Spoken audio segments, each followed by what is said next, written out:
Justerjoen, daar rond de nacht van de maan, een roegwaartype met een hudde ontzwarmige wien. Maar ik maar rijnwetter, maar van de midden waar droeg en restig.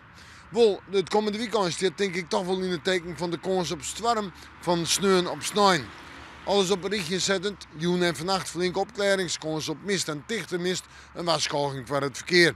Staan 305 graden, wind uit zuidelijke richtingen en die valt haast voort. Nou, blijft zwak of op zijn ergst matig. Meneer, beginnen we met mist, dan de bewolking, dan nog even een beetje zinnen als het mooi zit en de nooi ruim en lichte ruim. Ja, de temperaturen mogen daar, zouden bij de 8 graden heen. Het waar had wat een kil karakter en de wind uit het oosten en zuidoosten wordt letter in de midden vrij krachtig, krijgt jou rond 5. Maar dan moet je in de nacht dan helpt de wind aan. Ik denk in de rim van de nacht van sneeuw op sneeuw, want krijgt njochen, want ze is warm in het kust- en waardgebied uit zuidelijke richting.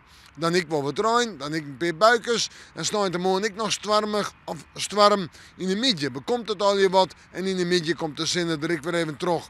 Nou, eerst nog even wat ruim of een buiken. Temperaturen op sneeuw over 12 graden.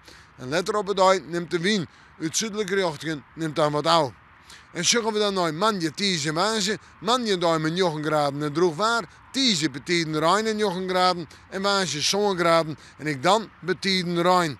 Ja, daarna wordt het wat kouder, maar het echte winterwaar, we moeten morgen maar weer even in het waarsje.